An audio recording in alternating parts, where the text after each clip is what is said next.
There's a light shining at the Frankenstein place. There's a light burning in the fireplace. There's a light in the darkness of everybody's life.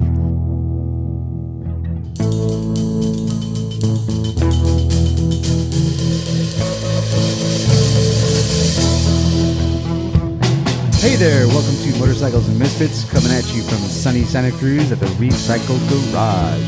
In the house tonight, to my left, we have Liza. Yo! We have John. Yo! Emma.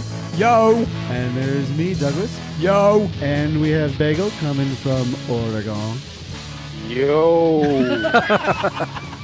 What a tosser! What's on the menu tonight? Well, we just got that one done. That was nice. You still had it in you. Yeah, it's close enough. Close enough. It's been like 5 years since I've introed. Close enough. Yeah. No, you still right. got it. Guys. Hey everyone. This is Liza. And, hello, darling. I'm a little bit. You're a little stoned today. No, she was low energy. No, she was low energy. Out of sorts. Actually, you know what? I don't like out of sorts, Liza. As much as you like to yell at Emma, I like the high energy, Liza. I had my booster shot yesterday, so I'm just a little groggy it today. boosted you. I'm just a little groggy today. Every now and then my brain shuts down and I drool a little, so just hang with me. Welcome to my world. Hey, another great day in the garage today. Oh, it's fantastic, wasn't it? Yeah, and we had some listeners show up. I believe it was Jason who showed up. With his Argonauts. And very typical. There's two types of garage. The garage. There's before Emma arrives and after Emma arrives. And before Emma arrives, there's just a few of us and everyone's working on their bikes and getting shit done. And it's just nothing but business. And then people show up and they're like, oh, where is everyone? Oh, this is all that is? Just a couple of people in a parking lot working on bikes. Yeah. You could tell visibly disappointed. And then if you just wait till Emma arrives, and then the crowd comes, and then we had like 14, 15 bikes here. Turnout. A lot of people with full parking lot. People getting stuff done. People helping other people get stuff done. People banging on an engine with hammers and chisels. I had nothing to do with that. I did. But yeah, it's always fun when we get people. Oh, and so Jason and Heather came by and got some free gear for her. Oh, that's right. I met them right as I appeared. They had that lovely old German shepherd. That was Cujo. Cujo. Yeah. He's going to Pakistan with me, right? Yes, he is. Oh, yeah, good. I'm so sorry nice. I missed him. Yeah. That would have been fun to meet, but I was Yeah, late. he's stoked. Yeah, he seemed like a good egg. Yeah, and then we had an interesting bike dropped off today, first thing in the morning. So I get a phone call. I get a phone call at 8:30. Woke my ass up, and it's Eric, and he's like, "Where do I go and who do I talk to?" I'm like, "It's 8:30, mate." Like, I was trying to sleep until like 11 o'clock on my day off. Anyway, yeah, go ahead. Yeah, and he was waiting out in the parking lot when I came out. I was going to go get some breakfast. What time was that? Like 10:30. 10:30. Okay. We opened at 11. I'm like, I'm going to go get some breakfast. Oh. Yep. So he was there, and he had this interesting bike in the back. And he said, "Are you Emma?" I said, "No. But she'll be here later this afternoon." He goes, "Well, Douglas sent me to have my bike worked on, and Emma's the one to do it." I'm like, "Yep, she is." And I said, "But she's not going to be here till at least 1." And he had his 3-year-old daughter sitting quietly in her car seat in the back of the truck. She was very good. So I got all the information on it and said, "Yeah, I'll have her call you." Now, this is an interesting bike, and it comes with a story. I'm not sure about that. When I look at the bike and I hear the story, I'm not entirely convinced. So let's start with, what is the bike? It is a 1970 BSA Thunderbolt 650. 650. Okay. And it is not exactly stock. Sort of. Yeah. It's not as modified as you might think. It's had the back of the frame cut off, and it's got very low rear shocks on it. It's been minimalized. Yeah, And it's got Z-bars. yeah, and it's got Z-bars.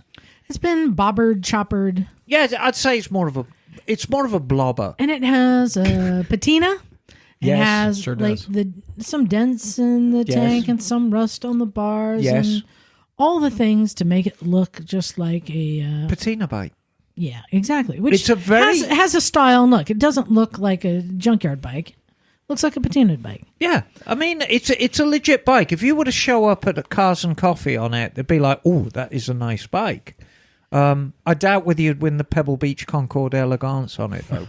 So I asked him, so what's your plan with this? Because, I mean, Emma does anything from museum restoration to diddle it and make it just go down the road. And he said, well, I just got it. He paid, I won't say how much he paid, but A lot. I mean, I think he paid for a story, right? And I'm But not those bikes do go for some bit of money, They do, but in better shape. So but I'm not sure about that story yeah, before. we'll get to it. So he bought this bike, and his plan, what he wants it to be rideable and safe. And I told him about my tiers, running, rideable, safe, sellable, right? Yes. Sellable, you're just doing the cosmetics, making it prettier. But he said he wanted to go for rideable and safe. So right now it doesn't have any turn signals. It has a side mount brake light. It's got No headlight. No, I no think it does have a instruments. headlight, doesn't it? No, Yeah, no. it Oh yeah, has no, it has a headlight. It No has a instruments. headlight, no instruments, right? Yeah. He wants this to be a bike he can ride around, but he also says he needs to be able to liquidate it quickly if he needs money. So he needs to be able to sell it honestly to somebody, knowing that it's Right. a safe bike. Now, when he first saw it, the guy rode it, and then he brought it home, and it has not run since. And how long ago was that? That I'm not sure of. Because the gas, I smelled the gas today. The gas is in the process of turning. Okay. So it's been So a while. maybe Cindy. So the story he said about this bike is that he was told this was a wall of death bike. Right. Now, Emma, Yes. wall of death bikes, and I've seen many different ones, and they're usually a very old, like Indian or Harley, something smaller. Yes. They have usually the clutch shifter setup is different. Yes. So does this bike have any of the signs? None. Okay. What things might you see on a wall of death bike?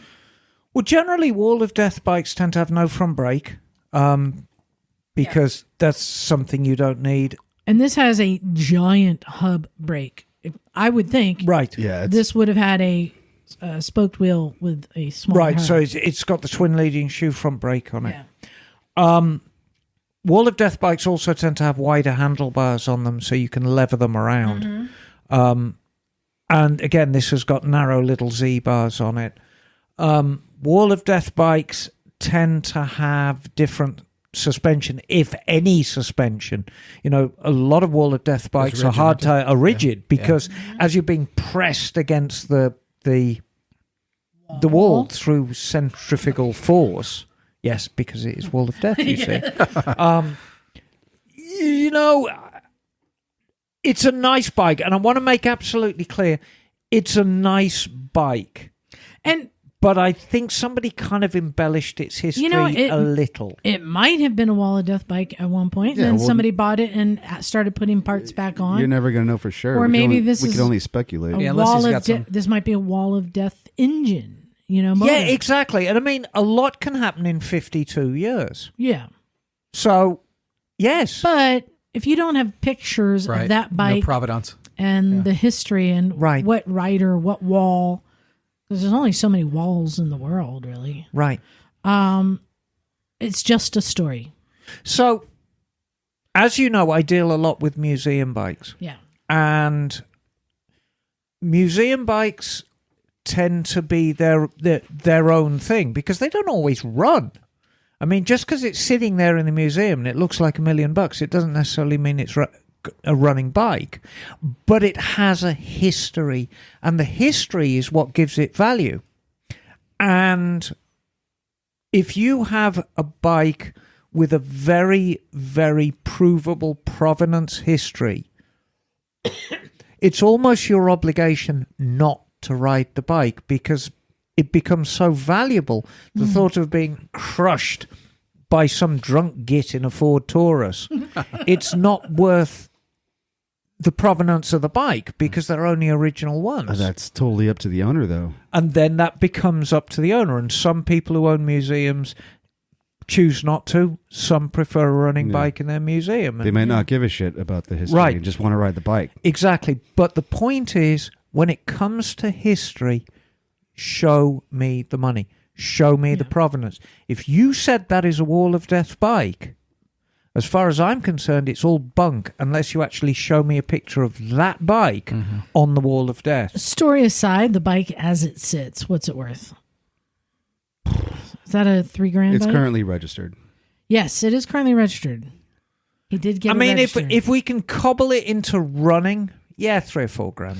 Okay. So, story aside, it's a good story. So, I told him, all right, you need to know what your budget is because Emma can do anything with this bike, but also you don't know what you're going to discover on a bike of this age. So, you need to decide what your hard budget is, and she'll tell you what she can do for that. And I think it's okay to say. So he said, "Yeah, I think about $2,000." Mm-hmm. So what'll $2,000 get you at Moto Very Town? little. Well, here's the thing: when a bike gets to a certain age, you assess not only the bike, the rider. So what we're dealing with, Eric's a young father. So we need to think about the responsibility of providing him with a bike that's not going to wrap itself around a lamppost and leave his wife a widow and the children fatherless. So we need to get it right. God, where do I start on that thing? It needs tyres and tubes. Mm-hmm. It needs both wheels rebuilding. It needs both brakes going through front and rear. It needs the forks rebuilding. It needs new shocks on the back. The shocks are like off for $125. What? The shocks are exposed. Did it have rubber boots that disintegrated? Yes. Because it's got these midpoint shocks. What do you call that? Well, the springs. Yeah, they're on the exterior of the tubes. Of the fork tubes, yes. Not in the tubes. Yeah, and you don't normally notice exterior. that because there's rubber boots that go over it. Is there fluid in the forks also? Oh, yeah. Okay. So yeah, they're very conventional. That looks It's very just- bouncy. No, but of course they're leaking everywhere, so it needs that doing. The wheel bearings are toast in the front, wheel bearings are toast in the rear. The clutch. Well, you're assuming the engine is okay. There's a lot of assumptions, Yeah. exactly. So, and that's assuming the engine's okay. The electrics are a mess. It really needs a wiring harness. It certainly needs a battery. Needs God knows instrumentation of some description. Yeah. So it's very, very difficult to evaluate. When I get a bike like that come in at the shop, I always say, okay, so you want it to run. And I'll try and commit people to like $400 or $500. And what $400 or $500 will get you is it'll get you the tank cleaned out, maybe a couple of petcocks, either a new carburetor or the carb rebuilt, and enough of a cobbled together ignition system that we can get the bike running. And then if you start up the bike and it sounds good, now you've got something. But if you start up the bike and it sounds like, two skeletons fucking each other in a biscuit barrel, then it's time.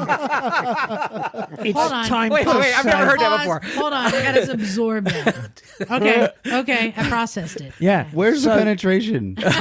But it's time. It's time that this project has become something else right now.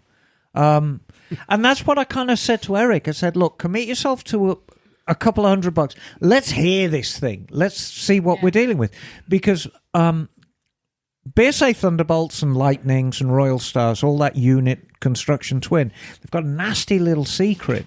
And they oiled the engine via the right-hand main bearing. And the right-hand main bearing is like a plain bearing. And it wears out. And the trouble is, when that main bearing wears out, you lose oil pressure throughout the engine. So it's quite a fragile engine. And you need to run it. You can hoof up and down all you want on the kickstart, say, oh, yeah, it's got great compression. And then you start it up, and it sounds like a cement mixer because the main bearings are toast. Now you're into a complete engine rebuild. And you can spend thousands. Yeah, and I didn't know how easy parts are available. Oh, you can get... And the thing is... If it needs a set of cams, can you get that? Oh, yeah, you can get everything. Okay. It's only got one cam. Okay. But you can get everything. But of course it's not cheap, and you total it up because you're dealing with a 52-year-old engine. And while you're in there, the last full engine rebuild I did was for a 650 Tiger, which I think it's a good analogy. Actually, it was a 750 Tiger. It was a very early 750. It was a 73, first year of the 750. And I did a complete engine rebuild. That was crank, rods, pistons, cams, valves, whole 9 yards. It was basically a brand new engine. Went through the transmission, put a clutch in it, blah, blah, blah. $8,000. Wow. Yeah, I was going to say, I mean, remember my CB 750? I paid Wayne $2,000 The cafe. to rebuild that motor, which Was wasn't that even done. including parts or excluding No, parts? I think I brought a bunch of parts. So there you go. Parts. And it's the parts, because generally I charge a couple of grand to build an engine. But tell you what, the parts mount up pretty quick. That's my concern when he said $2,000. I'm like, well, you get into that motor, and you have a certain responsibility too. You're not just gonna, adjust the valves and say, here you go down the road when he's got leaky cylinders, or Right. Now, how deep do you go? Now you've done the top end. Do you go into the bottom end? What's your responsibility, Right. as a mechanic? My responsibility, if I'm into an engine, you got to do it all. Yeah. Because you don't do half an engine, especially on an engine like a unit construction BSA twin that is known to have bottom end problems. You got to do it all. And there are modifications you can make. You can do an upgraded oil pump for that bike, which really helps. But what really, really helps the BSA is you actually do a modified right-hand engine case, and you replace that plain bearing with a needle roller bearing and have an external oil feed into it. And it makes them 100,000-mile engines. But you've actually got to box up the right-hand engine case, ship it to England, have it machined, get it shipped back by SRM Engineering. Fantastic people. I've known them for years. And then you build the engine, and that's the way to do it. You do it properly, or you don't do it at all. So it sounds like what you're saying is, if the engine's okay, $3,000 to $4,000. Yeah. If the engine's not good, you're talking 12. I was going to say, Yes. I'm guessing this guy's going to be in this bike for $10,000 for a bike that's worth $6,000 when it's done.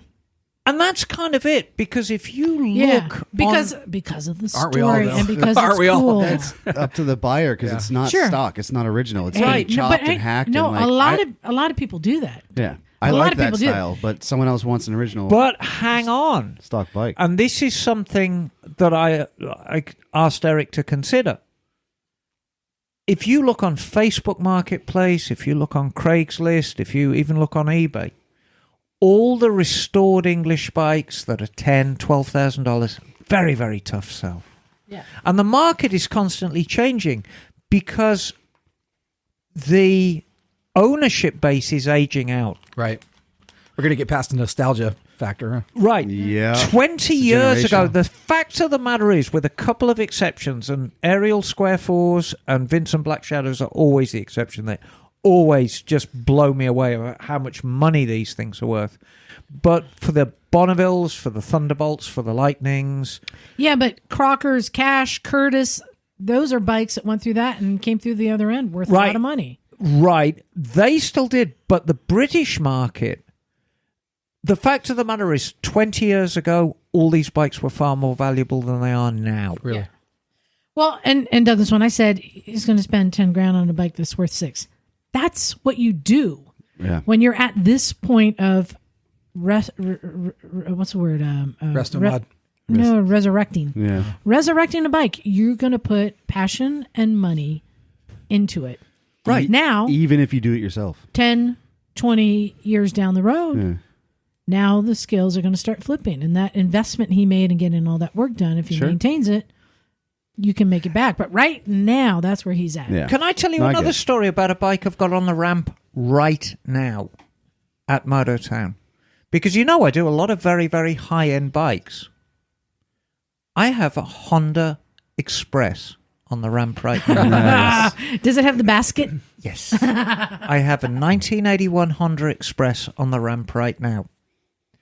And it's... Wait, should that be in the scooter or motorcycle category? I'm not sure what it is. Who wants it? However, let me tell you the story. The girl who commissioned the build, she's 37, and her dad bought this bike for her when she was 16. And Dad is no longer with us. And she wants it back running so she can ride it as a memory of Dad. Want to know what the budget is? 10 grand. 4 grand. I was going to say 4. We didn't even talk. She Yeah. doesn't care. Yeah. She doesn't care. Because it's not about the money. It's about carrying a memory of her father in her heart when she rides that little bike. Mm-hmm. Well, and where you left it is he brought it by without making an appointment, so you rode up on your bike, and you have no way to take it home with you. I wouldn't take that home anyway until we have more of a game plan, because it's all really vague right now. It's like he thinks in his head, or he did think in his head, oh, I'll pay a couple of grand, I'll be riding it home. And it's not. That's not how this story's going to end. So he's got some tough decisions to make about it. Does he Well- wrench? Does he wrench himself? Do we know? Or No, he's too busy for that. By the by, I am relinquishing all responsibility of this transaction. No, it's even your though- fault. He's a friend of yours. Even though I hooked you guys up, I'm done with this. Well, so. if you're talking about responsibility too, it's being left here in my tent, not in the garage. So of course I have a concern about it, someone going in there and seeing that. You know what I wish I had for it right now? a lot. 10 grand. I wish I had a SysApp module. Sizap! Yeah. Faux shizap! This week's episode is brought to you by SysApp, which is a motorcycle tracker and rider's mate. You guys, they've been a great sponsor of ours, and I've really appreciated them. And I wish I had one, because here's the thing about SysApp. You don't have to wire it into the bike other than hook it up to the battery. That's it. I could put it on whatever bike I want. So it's a monitoring device with no contract, right? So I don't have like a monthly fee or anything. And it provides a lot of features. And the ones I like the most is real-time location. So I could see on my phone where that bike is. I could, if I'm worried, I can keep checking. 2, battery level control. I'm not really worried about that. Trip history list. No. Towing detection. Is that also stick it in a van detection? Moving but not running. Yeah. I think so. Yeah. Hit and crash notification. Route sharing with friends, group riding, and events planning. But more so, the fact that, we've had mini bikes stolen out of there. Yeah. I wish I had. Thanks for making me revisit that. I wish I had SysApp on those. Yeah. I would have On the known Trail right 70s, away yeah. that somebody was moving it. And the great thing about SysApp is they're offering a 15% discount to all of our listeners. So if you go to syzapp.com, that's SIZZAPP.com, and use the promo code MM for Motorcycles and Misfits. 15, you get 15% off. The standard price is about $214 US, which is pretty good since you don't have any more hidden fees. That's it. SysApp, your reliable trip mate. It's brilliant, very easy to use. It takes 30 seconds to install on your bike. And I wish I had one Yeah. to put on that BSA. I had 2 dirt bikes stolen out of my garage up at my house. I got very lucky to get them back, but having Syzap would have made it happen that day. I remember that well, and then Doug. I bought a cheap like quote unquote GPS module that I put on my bikes, but the batteries die and this and that and the other, and it just didn't work out for me. So yeah, having Syzap would have. You know what? I missed those Trail 70s, those mini bikes. They're so much fun. I wish we had more toys like that It around evened here. the planes for chariot racing. You know what would be great for that? You know what I should probably buy a couple of? Huh. Have you seen Tell these me. Super 73 bikes? I have. I have too. They're great. They're awesome. So, no, I've been seeing them around town and hearing more and more about them. And, we've been following kind of e-bikes back when we interviewed Bold Motors, now known as Monday Motorbikes. Right.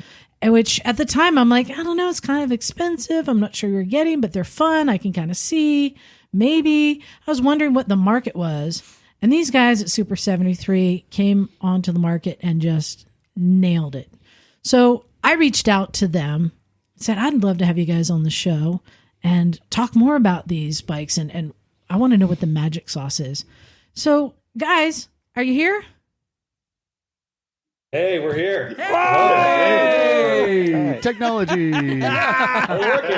Like magic. Hey, you want to introduce yourselves? Yeah. So I'm Legrand Cruz and one of the co-founders and the CEO of Super 73. Hey. Hey, guys. My name's Aaron P. Wong, one of the co-founders as well, and I'm Chief Brand Officer at Super 73. So it's Graham and Eric. Legrand. Legrand. Yeah. And Eric. Welcome. Aaron, welcome, Yes. guys. AA Ron. Yes, exactly. Welcome. Hey, thanks so much for coming on. So we're a motorcycle podcast, and you may wonder, like, why am I looking at e-bikes? But here's the thing.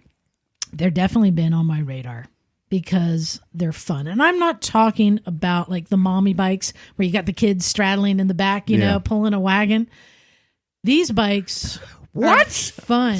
What? What the hell? Those e-bikes are huge right now. No, the mommy bikes? Yes. Why have I not seen these? Oh, they're all over Santa Cruz. Oh, God. But they don't make you want to do bad things. These Super 73 bikes make you want to... You know what it reminds me? It reminds me of my youth riding motocross bikes and tearing up and doing ramp-to-ramp jumps and stupid stuff. And dodging the dinosaurs. And I think that these kind of bikes are that for the youth today. But I want to ask you guys, and again, I want to thank you guys for coming on because this is something that has been really intriguing me. I wanted to first start with the concept and getting to market. Oh, we got another one. Hi guys, Michael here. Hey, Hey, Michael. hello, Michael. Was having some trouble connecting, but That's all good to right. see you. Oh, technology, darling. It's always problematic, isn't it? And I wanted to find out about the concept and design and the process and getting it to market. How long did that take to do? Oh man, where to start? So the original bike took a lot less time than it does currently. I'll tell you that. We actually put that together pretty quickly. And in fact, I think Aaron and Michael in particular are probably better storytellers than I am. So I kind of let them kind of walk through that process. But we put that first bike together and the concept, in a matter of weeks, not months or years. And it was certainly a surprise hit and success. But Michael or Aaron, if you guys want to tell a bit of the backstory and how that all came together. Yeah, sure. I'll take a stab at it. So kind of like what you guys were saying, it was I'm not sure how much you guys know about the Super 73 history, but it was a little bit of an accident. So Michael and I actually worked at a happy accident. Michael and I worked at another early stage startup prior to Super 73, and that's how we got to know each other. And long story short, we were pretty good at our jobs. We weren't having fun. We didn't really agree with the leadership. And so there was a day that came where Michael and I just looked at each other and like, hey man, what are we really doing with our lives? Let's get back to doing something fun. So Michael, his background's in viral media and content, and my technical background's in product design. And so what we really, are, all three of us are just creators at heart. So we've always liked building our own things, tinkering. We've always had our own businesses, outside of Super 73. And it was just something that we wanted to get back to. So I'm sure you guys are familiar with the Taco mini bikes. Yep. So you can still buy the kits today. Yeah. And so, that we happen to have one of these kits lying around. And with Michael and my previous business, we actually had these electric drivetrain units. We were trying to electrify a different product at the time. We were a little bit too early, a little bit ahead of our time. But those drivetrain units were actually Legrand's company, and he was the largest supplier of e-bike conversion kits in the early 2010s. So that's kind of how all the pieces coming together. I can see that. So, if I can just jump in here and talk about a little bit of a timeline. Sure. Yeah. So, when was the first Super 73 bike really rolled out? So, I mean, we're talking 10 years now, 5 years? Yeah, it was 2016, coming on April. So 6 years, coming on 6 years.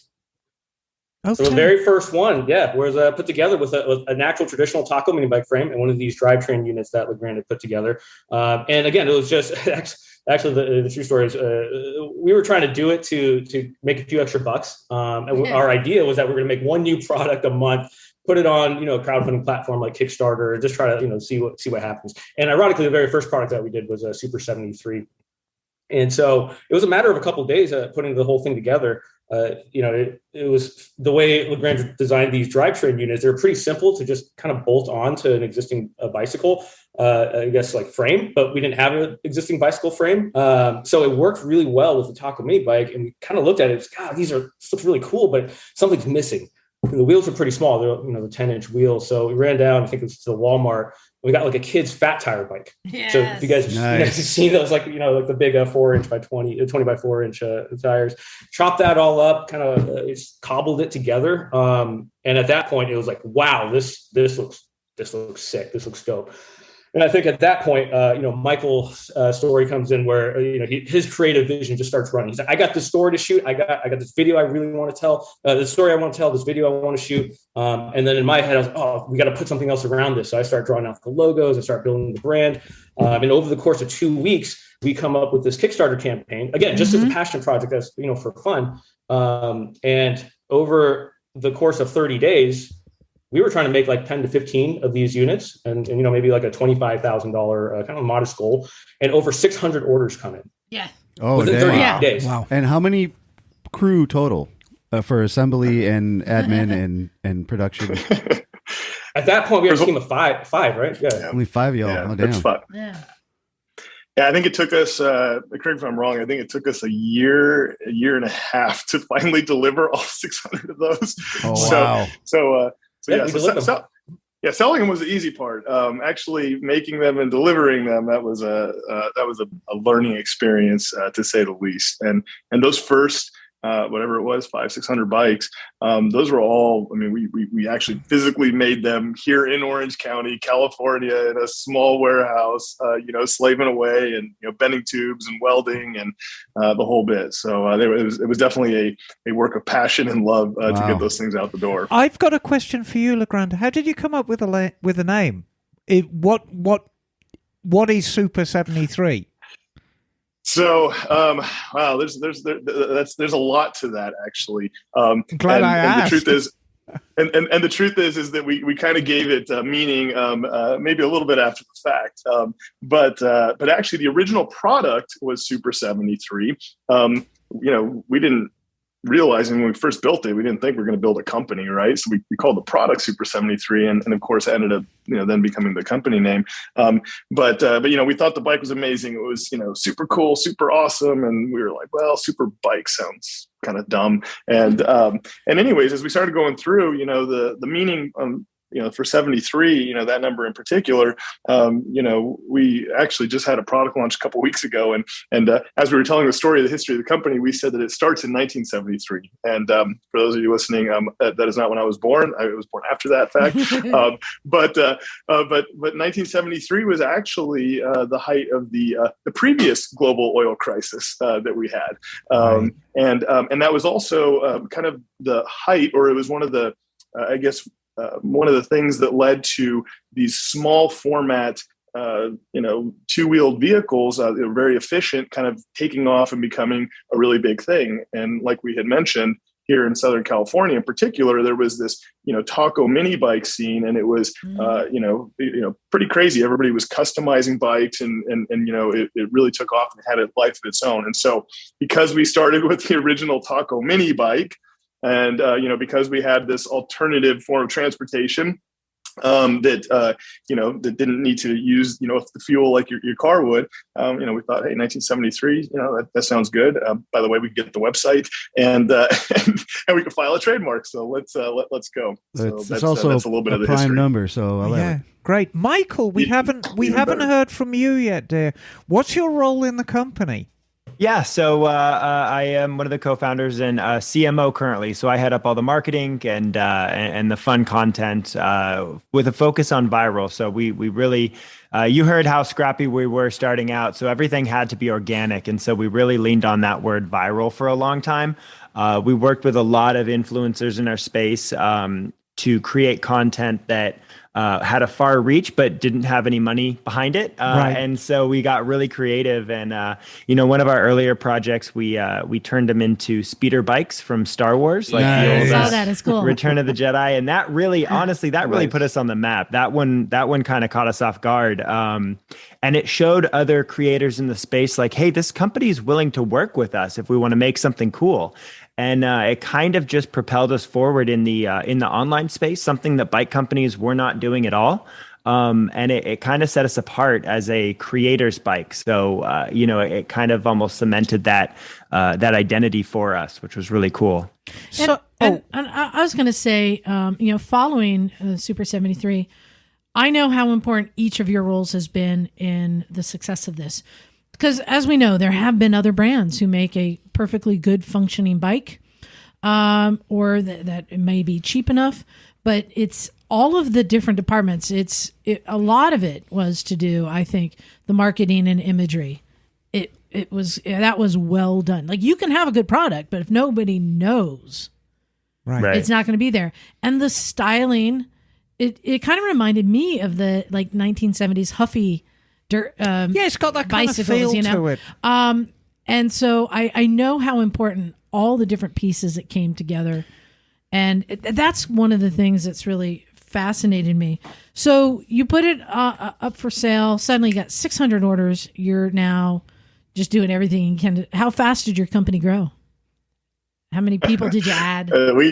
Oh my gosh! Well, we're that's a work in progress. So that's still happening to this day. So we went from 5 of us originally on day one to today. I mean, I think we're just shy of 200, somewhere around there. I don't even know. It's different today than it was a week ago. That's how fast things are moving.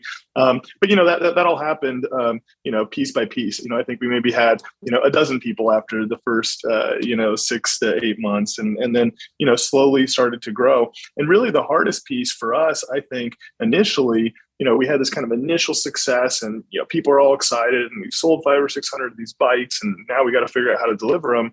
But really, it's that encore. Is like what comes after that, and that was, I think, the big challenge to us is hey, can we continue this momentum? And so fortunately we did. I think that we hit a formula, and and we didn't stick to just that one single product. And as you guys all know now, we decided to expand what we were doing, expand the range, and we've continued to do that for 6 years. And in fact, just recently, announced another expansion to our product range. We're going to get there. You'll get to it later, I'm sure. Yeah. Legrand, can we talk a little bit about the propulsion system? I'm guessing you're sticking with that platform.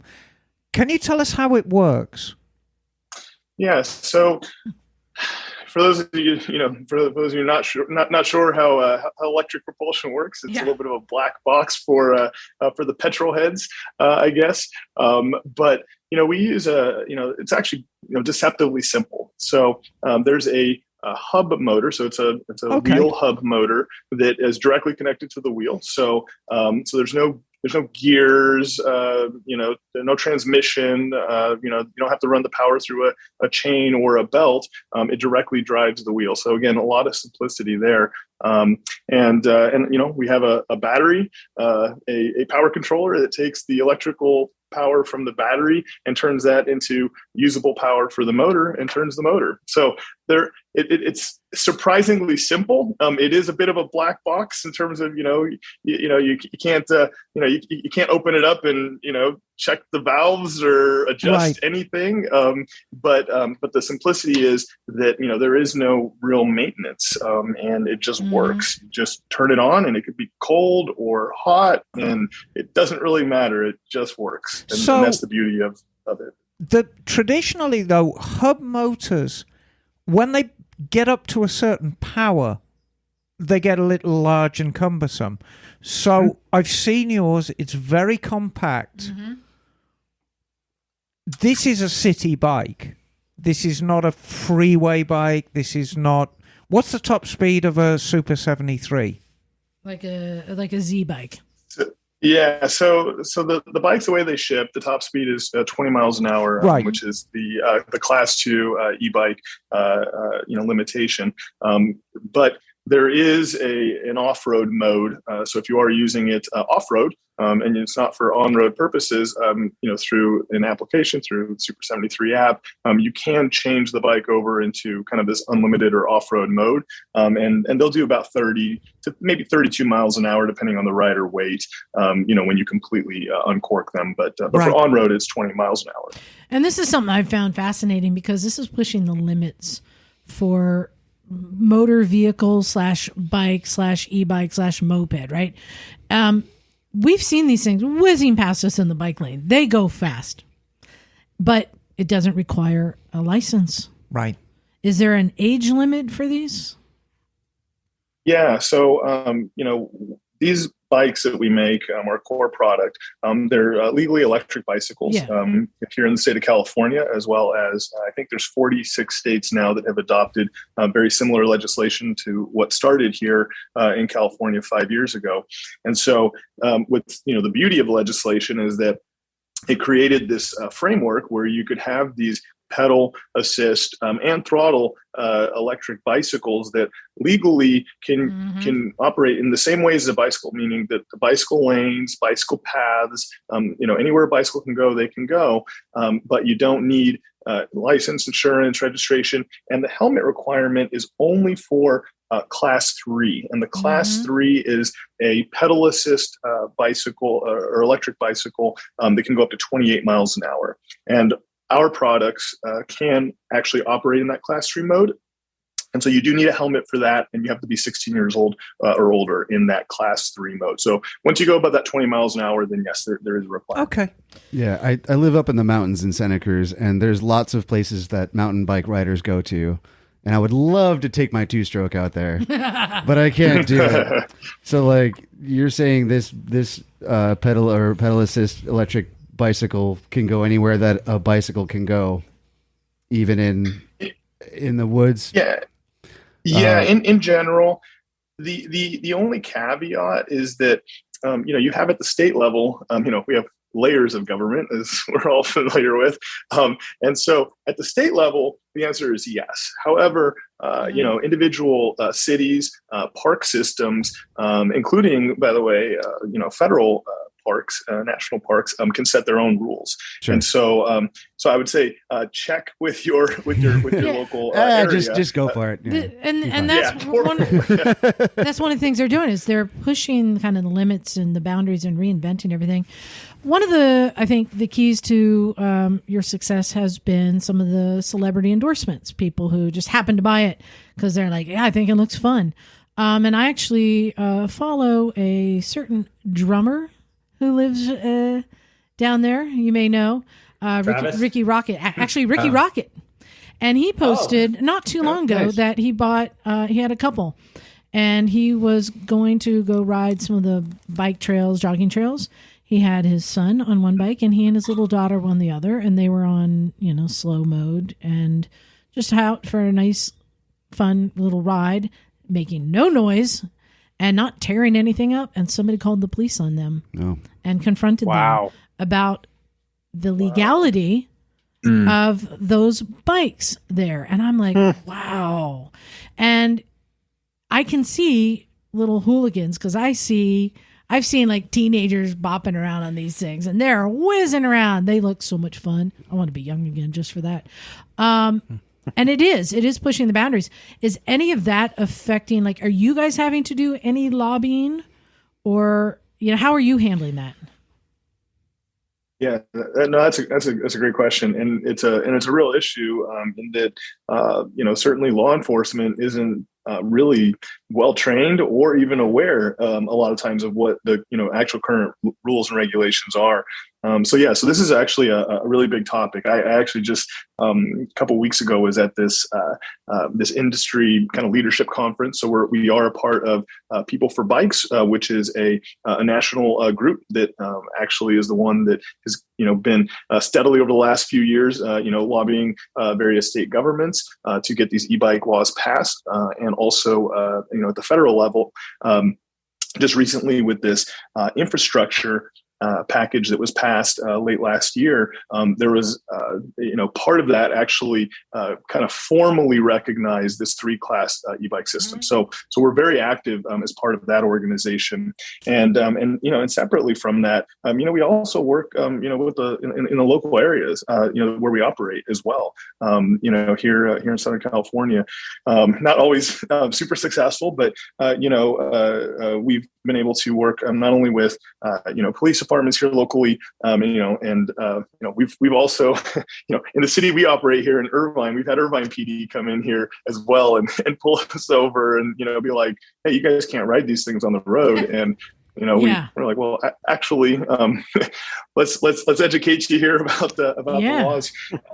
But it's a real big opportunity, and I think that we can do a lot more, to not only educate, law enforcement. That's just one side of it. But I think also, you look at these like city councils, and recently here in San Clemente, as an example, here in South Orange County, just about 30 minutes from our headquarters, they decided to ban electric bicycles from basically the entire coastal trail system. Wow. It runs up on the beach. Yeah. And, there was a couple of accidents, and, teens are going to be teens. And that's happened. But, one of the things that I think, one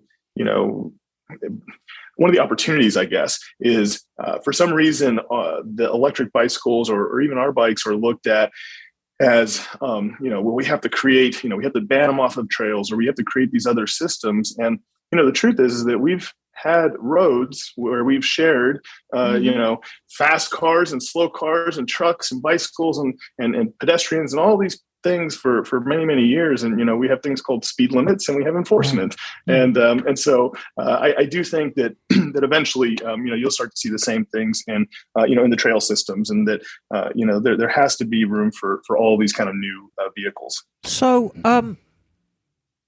we've very famously seen how European cities now are having mandates that basically internal combustion engines in the next 10, 15 years are going to be banned from cities.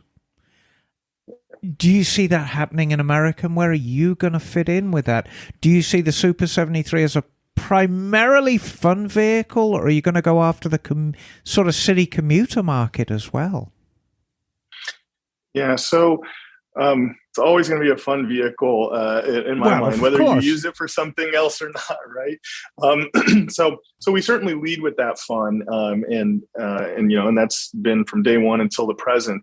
But one of the things that's really interesting, and we learned this, I guess this goes back about a year and a half ago. We did kind of a really broad survey with our customers, and we wanted to get more information about how are people actually using our products, and who are they, and everything like that. And one of the things that surprised us, I know it certainly surprised me, is how many people, it was, if I'm not mistaken, it was around half of respondents said that they used our bikes 4 to 5 times per week for regular, going to the grocery store, going to school or commuting to work.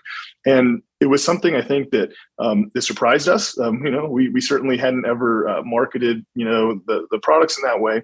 But it also presented an opportunity for us to actually start to make it easier for people to use our vehicles in kind of an everyday manner and maybe get, out of a car and use this as your primary form of transportation. And so just recently we've announced a whole bunch of additional accessories. We've kind of been trickling this in, and, these accessories are meant to do exactly that, to have, storage, security, and safety, all of the kind of main things that would allow you to use these vehicles in your everyday life. Well, and this is the thing, and what's cool is you guys are really using your success. You're turning that into making many different models. John was foaming over The Mojave. yeah. That thing is super cool. And I like the urban one. That one looks so cool too. You got a lot of different models, so design is top. And I look at some of the competitors, and they don't have near as many different options. And then you're getting different batteries and ranges and all this stuff. But here's an interesting thing: we've had the CEO of every major electric motorcycle company on our show, and we know that the struggles that they do, but they're making bikes that are commuter bikes. Right. That's what they have to make. They're fighting with range and all that. The niche that hasn't really been filled, but I know personally that there are a lot of brands ready to jump into this market, is the small around town electric motorcycle, not e-bike. And you guys announced something recently. You want to talk about the C1X? Yes. Well, I thought you would never ask on this podcast of all of them. But yeah, we're jumping into the space. The truth of the matter is that, the bikes that we've already built and we've been, selling for the last 5-6 years now, they arguably have kind of this more motorcycle look and feel, but they're legally electric bicycles. And you guys, have already mentioned, other products that you're familiar with that kind of have blurred that line in the past. But once you get past that 30-mile-an-hour mark, I mean, it's to ride on the road, it's got to be a motorcycle. Legally in the United States, it's just what it has to be, right? And you can put pedals on something that goes 60 miles an hour, but that's an illegal motor vehicle. It's not. You still have to have a VIN and license it to do it the right way. So as we looked at this, we said, look, clearly there's an opportunity here, but we're not going to fake it. We're not going to just put some pedals on some, machine and call it an e-bike and whatnot. So, we just went, full in and said, we're going to make an electric motorcycle. And as we look at the, technology and where it's at, and by the way, before I continue, I'm going to admit, I have been riding electric motorcycles, like, production versions that other people make, other companies make, for the last 5 years now, 4 or 5 years. So we're probably know what brand you're riding. Yeah, it might be near us. It may be. So still have one of those bikes, and, cool. and also have another Italian bike as well that I've had a couple of over the last few years. And so I'm very familiar with what's out there in the market, and I am an early adopter, and I'm that guy that's gonna go and ride that. But there's still a lot of limitations. Range, charging, weight is another one. And so as we look at this space, we said, look, where's the technology right now, and where is there a true opportunity, and what are our customers asking for? And it was really simple. I mean, they want a simple to use, fairly quick charging, decent range to get around an urban, maybe even suburban area, motorcycle. It's kind of no frills. I mean, we again, the poll that I mentioned that we did a couple of years ago, was very telling. We asked the question from our own customers, and we said, how many of you would be interested in a Super 73 electric motorcycle as a step-up product? And, I thought, hey, if we get, 10%, right, like that's good enough for me to say, yes, we should probably go down this path.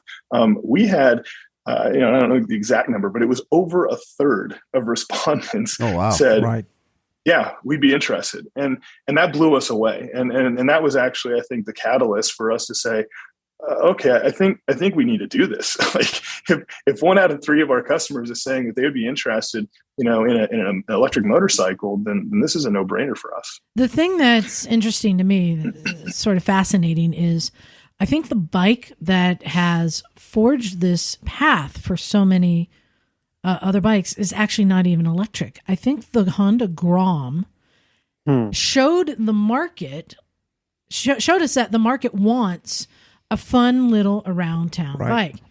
And the C1X that you're coming up with, so would you say it's Grom size? It is Grom size. It looks. It's 31-inch seats. 31 seats, than a little higher than a Grom size, Yeah, it's Grom-ish, put it that way. And that we used, it's a similar seat height. The wheelbase is, I believe, similar. We have a 51-inch, and I'm trying to remember what the Grom is. But it's within a couple inches of the Grom. The biggest difference, though, and by the way, big fan of Groms. I mean, they're awesome. They're so cool, and people all get together and go rip on them, and you do stupid stuff about that. Yeah. Yeah. Well, and stupid stuff with a less powerful, smaller bike ends up being, it's a lot more fun to do stupid things on slow machines or slower machines, right? Yeah. Than Bagel the has a saying for that. I'm just going to stop you there, Legrand, because there is a difference between your bike and a Grom, and about a 20-mile-an-hour difference. Well, and that's the thing. That's what I'm saying. I think the Grom kind of forged the path for these other bikes. And I know, because we test rode one we can't talk about, that they're coming. And hopefully you guys are first to market, because it's just a fun bike. But I was surprised at the top speed on this thing. 75. It's a lot more than a Grom. 20 miles an hour. Because, I mean, holy cow. You can have as much bravado as you want on a Grom, but 55's about it. It's like 10 horsepower and 4 speeds, and 55 is everything on a Grom. But yours does 75. Yeah. Yeah. So, it's a good point, and this is something that we obviously deliberated quite a bit, internally. But what we really wanted to create, and I guess, look, the Grom is an amazing formula, and we said, hey, we don't necessarily want to just copy that formula. Right. I mean, we do our own thing, and we have our own unique way of looking at things. We said, look, we want to take the best elements of that, and then basically add the things that that people want, and ultimately what we wanted to create is a product that not only could live in that urban, maybe suburban environment, but remember, we're also a product of our environment. So we're here in Southern California, right? And what do we know about Southern California? Freeways. You can't get on a freeway. You can't go anywhere, right? You just can't. I mean, sure, I could go from Orange County to Malibu, on surface streets if I want to spend half of a day, doing that. And so that was a key thing, and we decided, hey, we need to make something that can go on the highway. It's not where it wants to live, certainly, most of the time, but at least you have that option. And so that was the key to having that 75 plus mile per hour top speed. Are you guys aware of have you ever heard of the Death Grom? The Death Grom is it the one? It's been here at our shop. The electric one? Yes, it has a zero drivetrain in a Grom. It can do like 120 miles an hour. I remember now. That thing is crazy. Yeah. So awesome. Have you guys ridden it? No. But it's been here. But no, I didn't ride. No, I don't even think I rode the Death FX. I rode the Death FX and promised. Oh, you rode. Douglas rode an earlier version of the Death FX. Yeah, I did. That was stupid scary. Yeah, I know. He almost killed a little girl. That was reminiscent of the motorcycle race up in. Yeah, I know. But one thing I wanted to mention about the C1X is the styling is unique. Right. And Aaron, did you have something to do with this?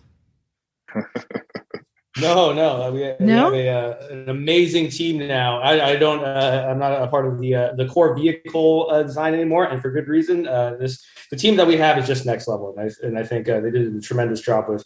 When I'll let Legrand talk about this, with just something that Legrand has always said, which is making the two-wheel platform acceptable and approachable for anybody. And so I think that was the mandate, and that was what went into the brief. And I think our design team knocked it out of the park. But I'll let Legrand talk about this.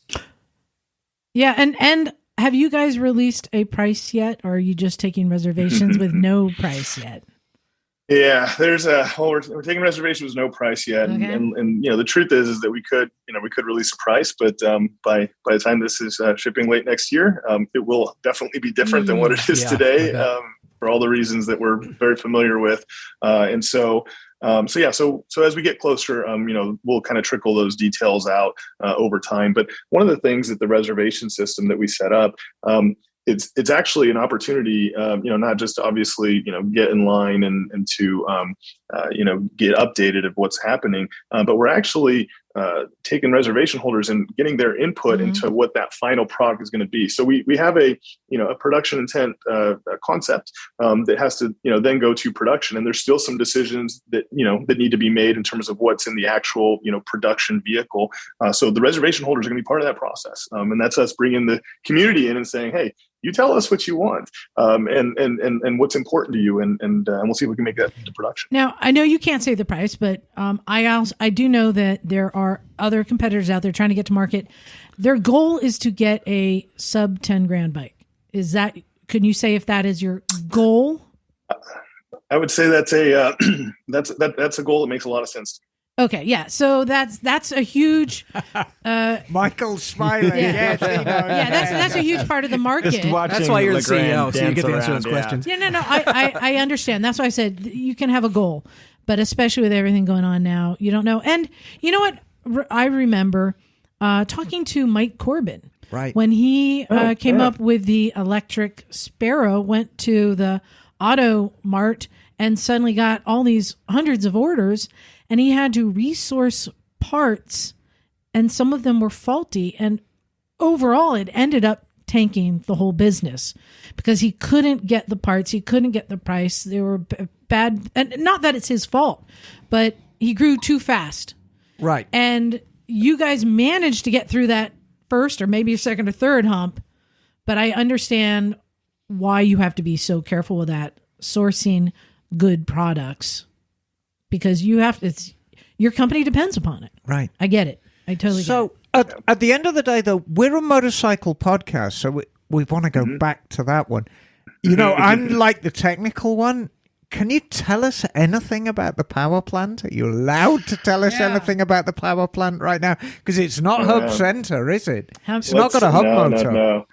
So let me see how much I can say here without getting myself into trouble. It's just us here. It's just fine. Yeah, we'll it's keep it here. Just a couple of people.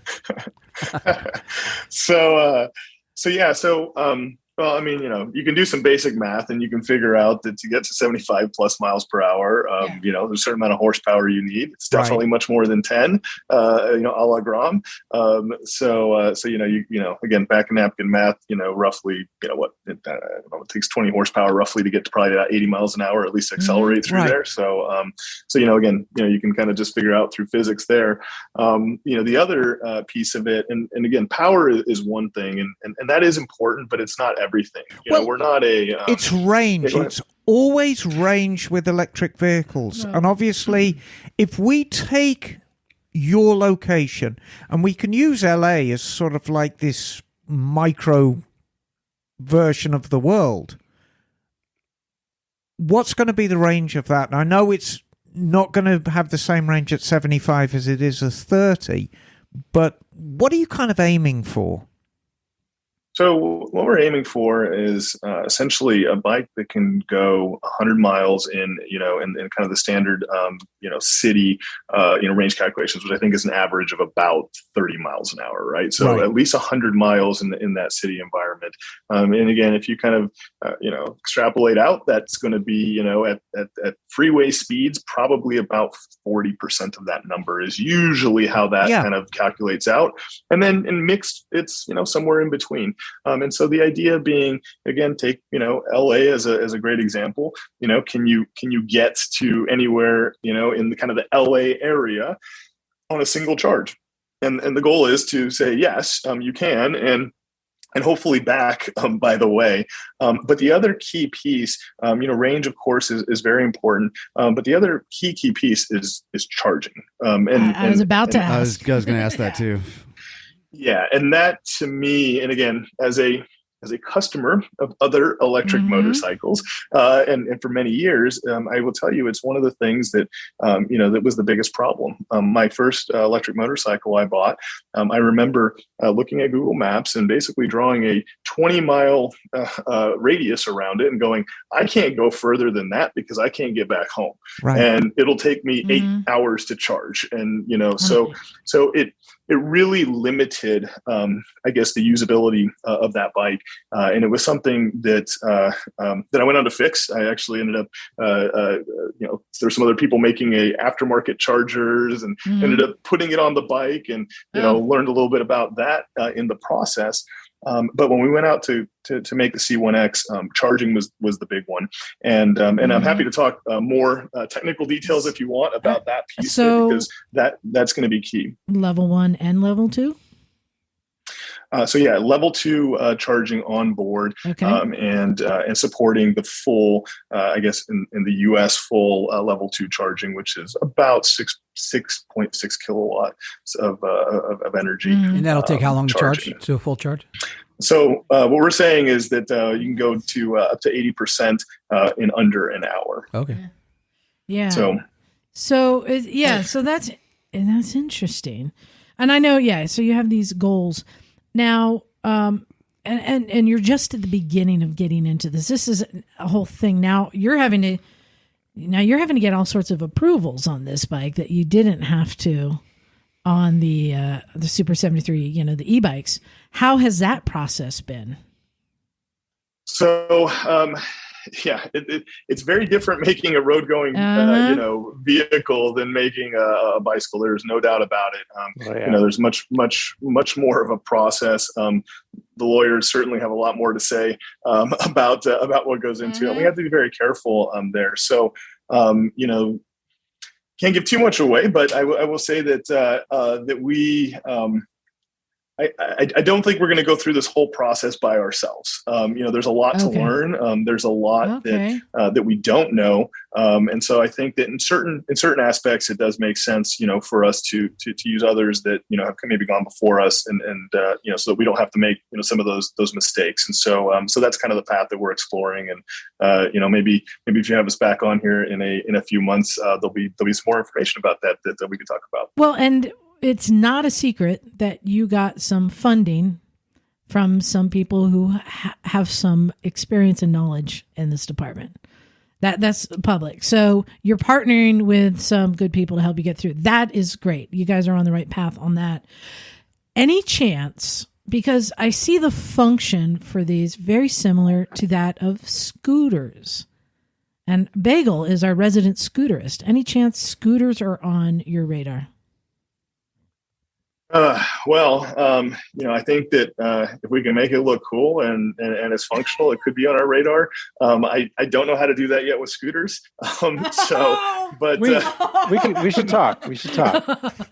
I say that because I also know there's a bunch of electric e-scooters coming to market soon. I mean, it's really a fascinating to see how many stuff are coming to market, but also I happen to know a lot of it is being sourced from China, and some of it is shit.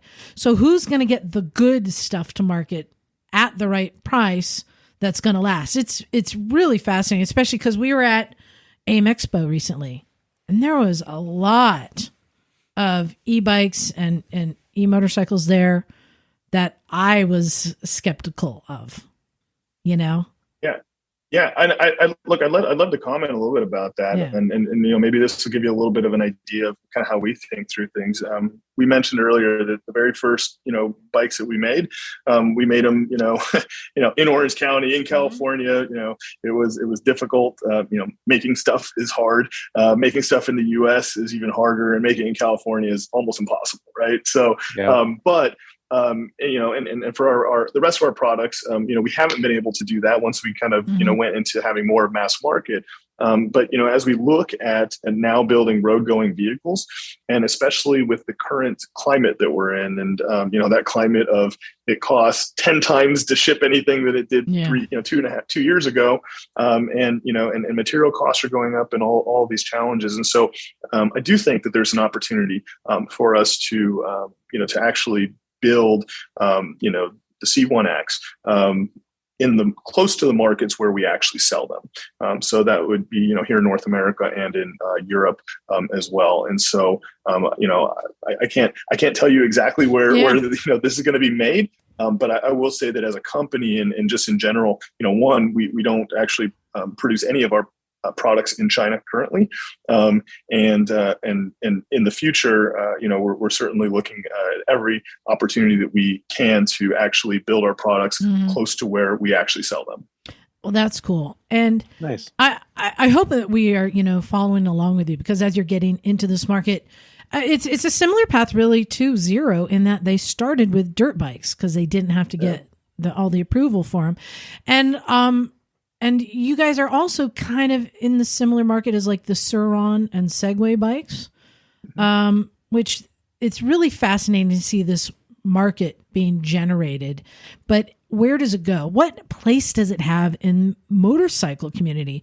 Do you see a lot of crossover in motorcyclists, or is this a whole different thing that the Gen Zs who don't own any vehicles, want e-power? What's the market you've been seeing? Yeah, so I guess there's two ways to look at it. And if you look at, I'll comment on Zero. You brought them up here. Zero's been at this for a long time, and longer than anybody actually. And they've certainly focused on, rightly so, on I guess the existing motorcycle market, right, and convincing motorcycle riders to try electric instead of their gas or petrol bike, and they've had arguably some success at that, as has Harley and others.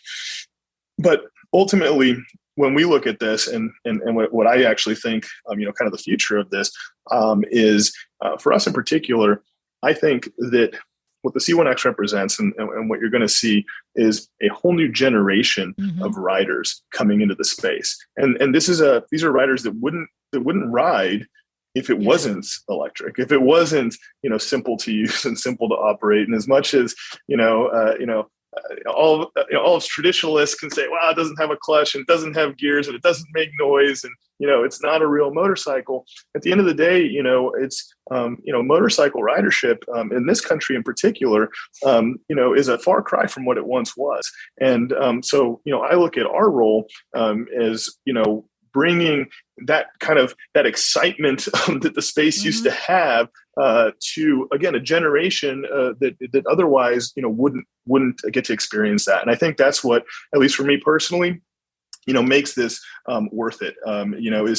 Is to see young people, especially, including my own children, get super excited about being on two wheels and about the freedom and the adventure that brings, and that's what it's about. And Michael, I have a question for you, because it seems to me you have this opportunity of getting young people on the Super 73, getting brand loyalty, and them growing with you guys as you're getting into bikes. How big of a part is that in your marketing strategy? Oh, yeah. I would say since our inception, we were kind of made aware of it very quickly. And again, it was a happy accident in the beginning. We're like, oh, there's a lot of millennials at this meetup. That's interesting. And we kind of chased that momentum. We gave them a tool that not only they can express themselves through, but it actually added value to their life. And I think that's something that's been missing in the product offering for a lot of younger people, because people are so focused on stripping down the price, stripping everything down so that a millennial can afford it or a Gen Z can afford it. And they forgot about that sort of that pride of ownership that really, I think, developed through motorcycle culture. We see it a little bit with Jeep culture as well. And once we had those young people hooked, they were the ones demanding that we make a motorcycle, like Legrand said earlier. And now, since unveiling that new kids bike, we're excited to start that journey even sooner and give them not only a bike they can ride, but a world that they can live in and things to look forward to. And all of the adult marketing ties into the youth marketing. And we're building out these big campaigns that are going to not only like cover the kids' bikes, but cover the adults' bikes and allow kids to relate to their parents and how their parents are riding in such a new way, in a way that really nobody's gotten a chance to do yet. And we're kind of at the forefront of that. And if we can do that right, I think it's going to be a really exciting sort of new way to market. Yeah, you guys are jumping in the market when it's blowing up and crazy. I don't know if you're aware, but I believe just yesterday, a new record was set. Are you following this? A guy named Darren broke a record that many people we've had here on the show once held, including Electric Cherry himself. Darren rode on his Energica. 76 hours. Yeah, exactly. 76 hours from San Diego to Jacksonville. Wow. Yeah. Nice. Blew the record out of the water. We had, I think Scott Harkless, he had the last record. He came on the show after that. So we're following all that. It's quite fascinating. And you guys are in it. So that's exciting too. And I'm hoping that we can continue keeping a relationship with you guys and following along, because we're in the middle of the electric thing. I have a surprise for you guys. Oh, I hope you're excited. Guess what time it is? What time is it, Liza? It's game time.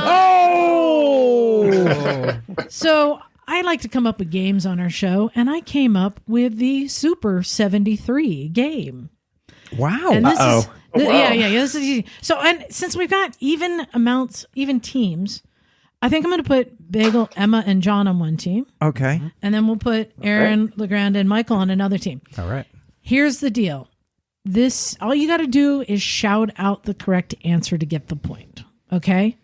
And just remember, the theme here is Super 73. Super. All right, follow along. Okay, ready? Known by his birth name, Kal-El, he made his first appearance Superman. That is correct. Action I'm a Comics, nerd. You June guys are in trouble. 1938. Superman. Okay, this next one. The 903cc Kawasaki Z1 Superbike. was the most powerful Japanese four-pot ever produced. Its 82 horsepower output was enough to propel the 550-pound Superbike to 130 miles per hour to take home the coveted Machine of the Year award from the Motorcycle News this year. 73. That is correct. It's the Z1. Boom. Oh, all right. We got tied 1-1. It was 50-50. We could have said Super or 73. And we blew it. All right. Yes, You don't know. Okay. Ready? She inherited both Kryptonian and Amazon powers Wonder Woman. from her parents, Superman and Wonder Woman. Oh. Supergirl. That is correct. Yes. Oh, Michael. We have a DC fan over there. Michael. Listen, I'm a Marvel guy. I'm out of my territory. Come on. Okay. I didn't know they did it nasty. That's new. All right. You never heard the joke? All right. 2-1. Misfits are winning. Released in 1973. Dark Side of the Moon. With its sporting distinctive. Sorry. With its sporting distinctive two-tone paintwork, a bikini fairing, and a new tail, this bike was intended to shrug off the enduring image of BMW motorcycles. As Yes. Okay, that is point to the Misfits. The R90S. We're in hot water, guys. Staid and utilitarian. Okay. Slackers at Super 73. Now Okay, come ready. along now. All right. In 1942, Dr. Harry Coover was trying to create a clear plastic for gun sights. Super glue. That is correct. To be used in the war. During his testing and experimenting, he accidentally Come on here to get embarrassed. He accidentally created cyanoacrylate, more commonly known as this household item, super glue. But you guys, come on. All right. Brutal. Some millennials. All right. We got to get on a trivia night one of these days. Okay. All right. Ready for the next one. Made by Ideal, this was the must-have toy in 1973. Slinky. Tinker Toy. Lincoln Logs. Rubik's Cube? 70. Was that the Evil Knievel? Oh, bless your Evil little heart, Knievel? Michael. We're just guessing. Stunt We're cycle. just guessing Evil at this point. Acid. Evil Knievel. Stunt Evil Knievel stunt cycle. There are 3 in this room, just so you guys know. Yeah. Ideal, 1973. Come on, you guys. I wasn't All alive. Okay. We've only got 2 more, so Oh, we're ruined. hopefully you guys are not doing great. Hopefully you'll get this one. You have a fair shot. I'm telling you have a fair shot. These rings are typically made of yellow or rose gold with diamonds. They usually include the team name, team logo, have a phrase Super Bowl on them. rings. and Tom Brady has 7 of them. The Super Bowl ring. Okay, you guys, it's not looking good. What's it like? 6-1. But fortunately, this super embarrassing. This last one is worth 10,000 points. Oh. That's there we go. We'll be down another 10,000. Awesome. That's super 73 embarrassing, okay. guys. All right, ready for this last one? Grandpa Scrotum. MCML XXII is also 73. known. There you go. 1973. You guys, I tried to help you. I think it's the delay coming in. That's what. My guys didn't even say. Of course, it's the delay. My guys didn't even talk. That last one was a lob. I really tried to make it easy. There was a theme going here. Well, I wanted to thank you guys for coming on and sharing. We haven't covered where people can find out more, where they can buy these bikes, because you guys don't have a dealer network, right? So, we don't have a real formal, big, huge dealer network, but recently we actually have. There actually are locations where you can see our bikes. So you may or may not have heard, but we recently have partnered with actually Best Buy, and we have and dude, I'm not sure the current number. That's big. Yeah, I mean, it can be, but so I'm not sure how many stores there is currently at this moment, but certainly on BestBuy.com they have them, and then they're starting to roll out in their actual stores by the end of the year. I believe that will be, something like 90 to 100 stores or something like that. So not in all of them, certain locations, obviously in warmer weather, locales here in California. But otherwise, super73.com. So we do sell, the bikes direct. We can ship anywhere in the country. And we also have a retail store here in Irvine, California, here in Orange County as well. Doug, can you pull your strings and get it into Costco? I can do my best. Yeah. I'm going to have to need a demo first, though. Well, and I'm curious because to be able to supply to somebody like Best Buy, I'm guessing, did you have to move into a new production facility and make a big investment in it?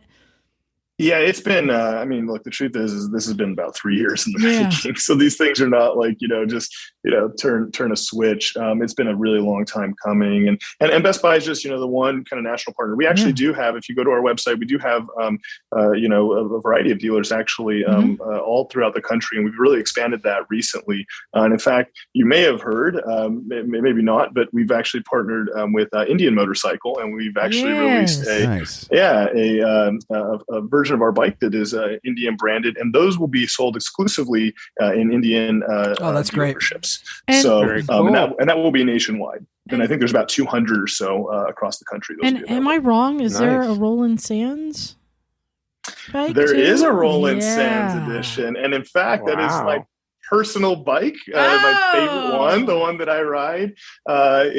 So Roland's a great friend of the brand. Obviously, amazing guy. So we actually have that bike. You can actually get it from Roland's shop in Long Beach, and obviously we sell that, and also in a few different power sports shops. And in addition, actually, just before we came on the podcast, Aaron and I decided to, I thought, hey, let's get on our motorcycles and go for a Sunday ride. And so we actually went to the bike shed, which just opened in LA. And we actually have open because it was open. It's open. Okay, because it's been sort of open like pre-COVID. It's like, but we need to go down there. We do. Yeah, I've been to the bike shed in London. Yeah, but I haven't been to the one in LA yet. This is bigger and better. And is this membership? There was a deal beforehand that it was like a membership. You don't have to have a there's a membership, but you don't need to have that. And cool. No, it's an amazing place. And we are there. So Super 73 has in the retail location that they have there, we have a section, and the Roland Sands bike is right there. So that's great. You can see it in person. So we know what you ride, Legrand. Yeah. Aaron, what are you riding? Yeah. Fair warning, I'm a fairly new rider. That's I started riding okay. during the pandemic. Yeah. So I started on a Ninja 400, which I absolutely Great love. start. Yeah. Cool. Nice. Yeah, and so I got that again during the pandemic, and 6 months later, I got a Bonneville Street Twin. Nice. Also a great Question. bike. Yeah, can I call it a Bonneville, or is it, or the people are going to come after me like, oh, that's not a true Bonneville? Well, it's it's modern Triumph. bike. It's a Triumph. Yeah. Street It's a Bonneville, Twin. yeah. No, I mean it's they're a legit Bonneville. So you All right.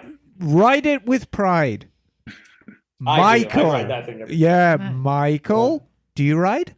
One of us needs to keep both their feet on the ground just until we get through this next round of funding, and then I'll open it up. It's funny. No, I've got the tattoos and the hair, but not the motorcycle. I rode for a while. I took some off-road courses through Right. Honda, and then rode Perfect. a TW tracker for a bit. The T-dub. Oh, I got sideswiped like week one, and I was like, oh, you know Yeah. what? We're gonna jump back in the car for a little bit. I will ride. I think I'm gonna get licensed on a C1X. So cool. it'll come, but Nice. yeah, Great. You said you did the training at Honda down there? yeah, Yeah, up we in did. the up in the desert. Yeah, super cool. It was an awesome course. It was so much Yeah. fun. Yeah, We went down to you're talking about the Honda school? yeah.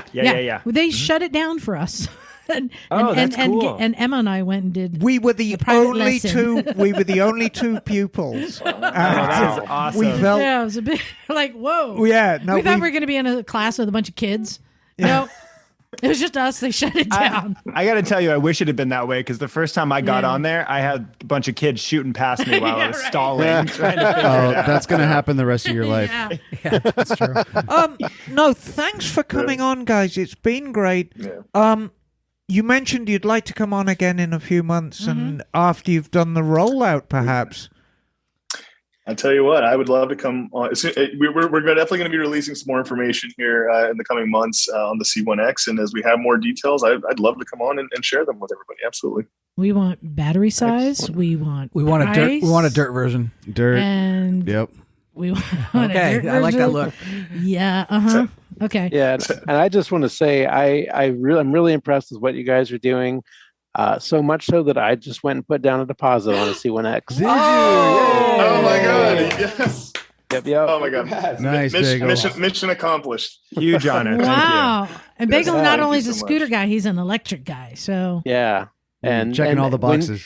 When you put out a small bike that does 75 miles an hour, sign me up. And I just did. that doesn't have the name Death in it. Yeah.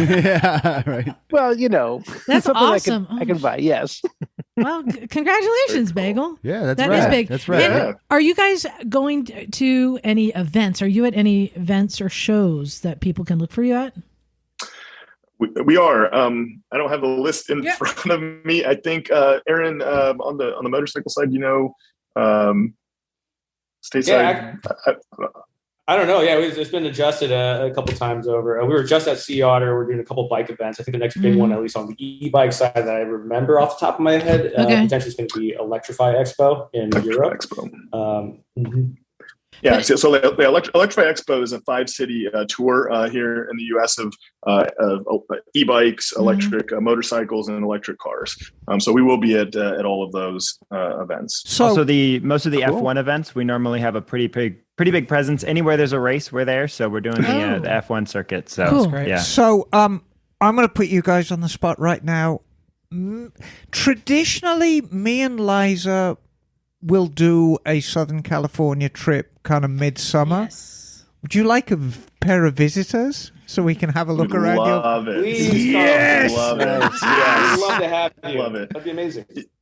Cool. You can even host your podcast in our studio. Ooh, I like the sound of that. Maybe we can even get Bagel to come down and pick up his bike. Well, That would be so fun. good. That would be so cool. At the very least, it might make for a great road trip. Yeah. Yep. But right now you're looking at 2023 for the C1X. Is that right? Yeah. We're not going to next see it year. in 2022 at all.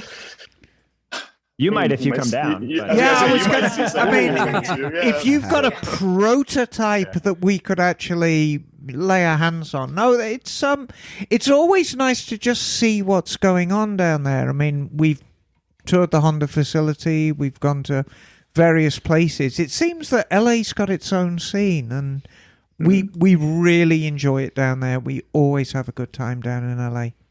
Yeah, well, let's definitely stay in touch. And again, thank you guys for coming on. There is a certain crossover, but also it's forging a new path. And also, it's the gateway drug to big bikes, which is what I love so much. I have one more question for you guys. I kind of say for last because this is something that the whole e-bike, e-motorcycle market hasn't really yet established the infrastructure. Is this unwarranted advice, Liza? For battery swapping like we're seeing in other parts of the world. And I'm wondering, is this something that you are looking at getting into? And if you guys don't know battery swapping, it's just like your propane tank. Have a universal battery that you can just swap out at a gas station or hardware store or wherever it's going to be. You pay a little core fee or something. And you don't own the battery. Right. And you swap them out. So I assume you guys are looking into it. How close are we to seeing this happening here in the U.S.? Yeah, I'm very, very familiar with it. Actually, one of the biggest companies that does this is a company that just went public actually this last week, which is Gogoro, originally out of Taiwan, and they partnered with Yamaha and others as well. But one of the things that's interesting about the battery swapping is that the reason that in this case Gogoro originated in Taiwan is because the charging infrastructure, the way that that we at least envision it here in the U.S. is literally impossible over there, right? It's just not possible. You have these narrow streets, and you have everything. You got 23 million people on an island, right, crammed in, and so the battery swapping is because there's really just no other way to bring the infrastructure in, and so if you look at it, it's worked really, really well there, and I think in other Asian markets it's going to work really well. You're starting to see it in some of the European markets. Here in the U.S., I think there's an opportunity potentially, maybe in the really big urban cores. But outside of that, I think it's going to be tough. The other limitation that we have here in the U.S., and this is something if you look at our products, we have a battery that's like twice the size of like a typical European bike, right? And it's because here in the U.S., newer country, most of the cities were built after cars were invented, and LA of course is the poster child for this, right? A huge spread out metropolis.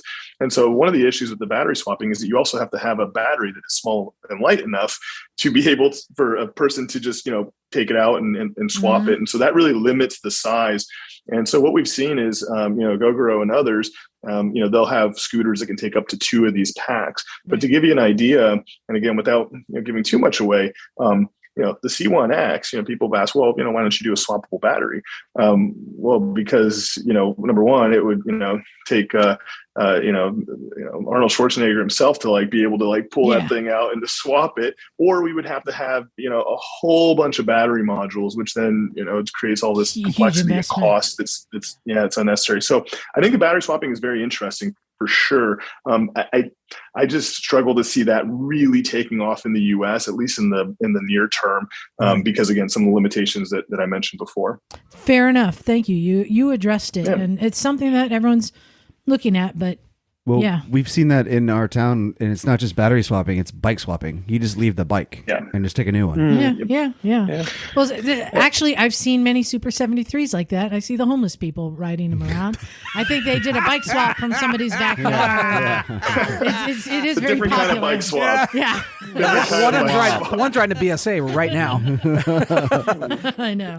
Well, thank you guys very much. Thank you. Again, super73.com. Go check it out. You might want to get a deposit in, which, by the way, the deposit is pretty meager. Bagel, how much did you just put a deposit down on? I paid $73. Wow, look at that. I should have put that in the game. I want to add, you're getting $73 worth of value in stuff we're about to be sending out here pretty soon. So, nice. I mean, if nothing else, you're going to get some really cool Super 73 merch, even if you do decide to refund that refundable deposit. So there's no risk here. Nice. Ooh. We all should go do that. But hey, don't refund. Not planning. I'll come after you. Well, here's a final question. Have you're not going to lock down that price point at all? No, they can't. They can't. They can't. Okay. And especially if they haven't sourced everything. That's a dangerous thing. Well, Yeah, I mean, think about think about any item that you bought 18 months ago versus today, right? It's right. A house, a car. I mean, a bike. I mean, look what that prices Fair of motorcycles have done. Right? It could go down too. You never know. It could. Hey, absolutely could. That's a real possibility. I get it, but I'm sure it's going to represent great value for money. And there you go. Well, thank you guys. I appreciate you coming on. I hope you had some fun. Sorry about the game. A bloodbath? Yeah. You guys better practice for the next one. Red wedding there. Right, yeah. We'll be on our home turf next time, hopefully. And different outcome. Yeah, it was very informative. Right. Thank you very much. Yeah. Yep. Keep up the great work. All right. See you guys. Thank you guys. No problem. Thanks. All right. Bye. Well, isn't that pretty cool? I mean, Super 73, I love what they're doing, and it is a gateway. It really is. Oh, absolutely. But the thing is, and we were having this conversation out in the parking lot today. Let's see, which bike was it? It was, there's sometimes there are bikes, and they may not be pretty. They may not be well done. You know, the aesthetics aren't good. But every now and then, a bike comes in the garage, and I go, I just want to get on it and do bad things. Yeah. I don't know, like Scotty's SV 650 dirt bike thing. I'm like, like Brat. I'm like, it makes me want to do bad things. And I kind of get that same thing from the Super 73. Like, I want to get on it and jump a ramp like Haley Bell. Haley Bell did. I got to show you the video. She's an idiot. She's like, I was bored. I want to see that. So she built a ramp and then jumped it on her dirt bike in the street. Nice. Yeah, I know. But there is some special sauce with the Super 73s, I think. And like I said, they do seem to have the magic formula. It's all the things. Well, does it light that fire in your loin? Doug, you of all people know about bikes that make you want to do stupid stuff. Yeah. We've done so much stupid stuff. Yeah, it is cool. So I'm looking forward to see what they come up with the prices. And Bagel, I'm excited for you. Yeah. Didn't think that was a surprise. Yeah, well, I mean, I love small bikes. What can I say? And just checking out the details on this one, it sounds like it's just up my alley. Emma. Hello, darling. I believe we have another advertisement. We do indeed. We have another sponsor. Oh, awesome. And this one is kind of cool. We have another sponsor, and we have a long history with this company. It's Law Tigers. Law Tigers of Northern California is proud to support NorCal's local motorcycle shops and businesses. You know who they're going to be featuring? Who? At the upcoming Quail Motorcycle Gathering on May 14th, 2022. Who? Moto Town of Marina, California. Yay. Yes. This is the triumphant return of the Quail that has been postponed since 2019 due to the pandemic. Check out Moto Town and the Quail on Facebook and Instagram for more details, and visit lawtigers.com to learn about their ongoing support of the riding community here in Northern California and nationwide. Let me tell you something right now about Law Tigers. Yeah. They're a bunch of attorneys. Yeah. You know, sharks, right? They genuinely do a good job for the riding community. Yeah. They'll always give you the free consultation. They've got nationwide reps. They're all solid. These are our friends. Yeah. They really are solid guys. So, yeah, and if you're coming to the Quail, look for us because Law Tigers and Motorcycles and Misfits are going to be sharing a booth at the Quail. Actually, that's not true. Oh, yeah, Mototown is. Law Tigers and Mototown are going to be sharing a booth, and I'll put up with you guys. I kind of said, no, I don't want to hang out there, but I made a banner and everything. Yeah, I know, and I'll let you fly the banner. And I'll bring something fruity along for us to gaze at. So, all right, there you go. I think we have some time to read some emails. Bagel, do you have one I sent you? I do. You want to read that? And did you make sure you read the very end first? Did. Okay. Mercy, my heart, where did you even harm that she can share pressure? But I'm here, she for rumor her turn. Did you keep it purge Harvey? Or did it issue?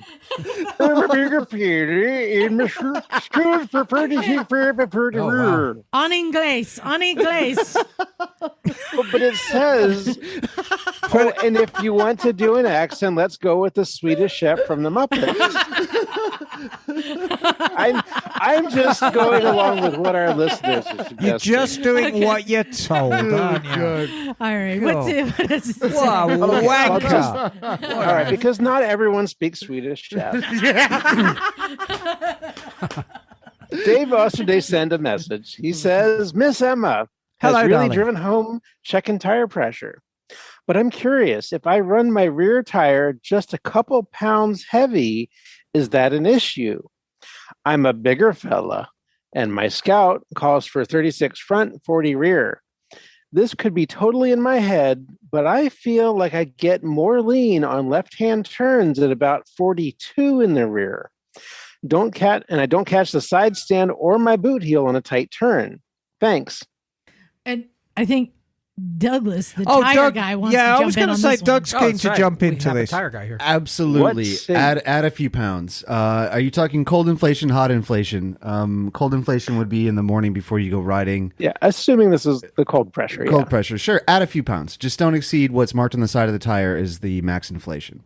Yeah. Yeah. And it makes total sense because if you're a heavier rider, that is more load on the bike, and most bikes will have different settings for the rear if based on the load. Right. Sure. So Yeah. if you have more weight, bump it up a couple pounds. Bottom line, more load and more pressure. Yep. Right. So he's fine. There Yep. you go. Yep. All right, Douglas, you got one? I do. It says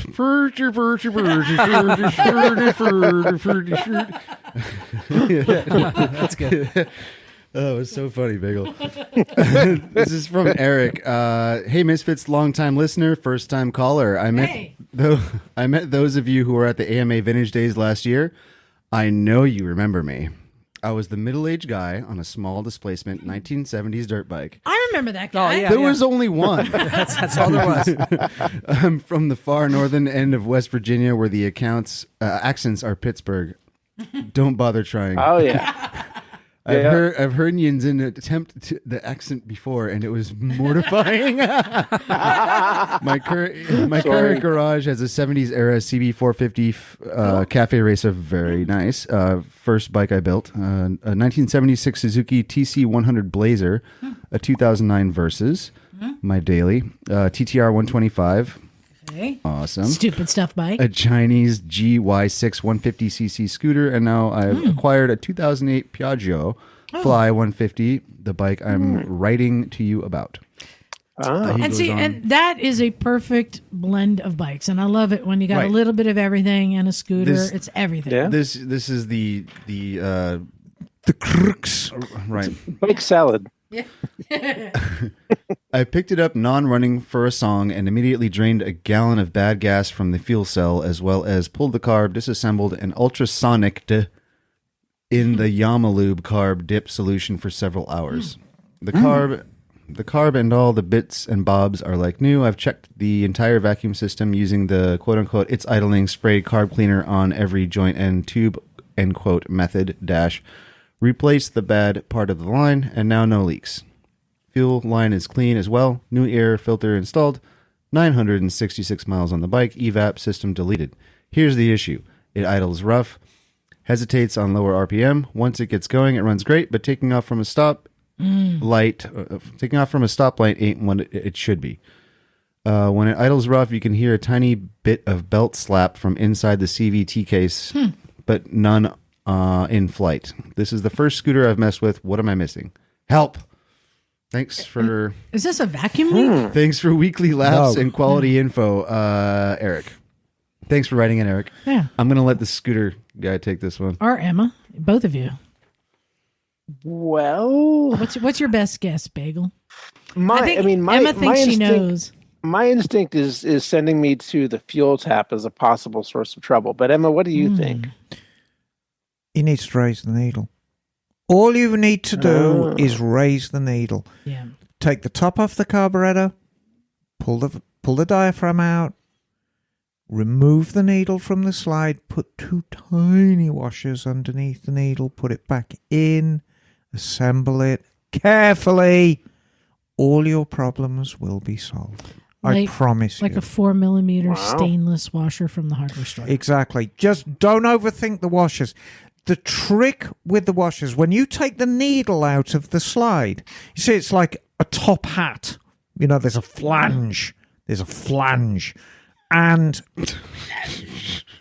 the washer that you put over the needle shouldn't be any bigger than the flange, because there's like a coop that drops down over the flange and holds everything. There's a coop and a flange. It droozles. And a coop. Yeah, so just be careful. Go down to fucking Ace Hardware, get 4mm stainless washers, put 2 of those under the needle, put it all back together, raise the needle by the thickness of 2 4mm washers.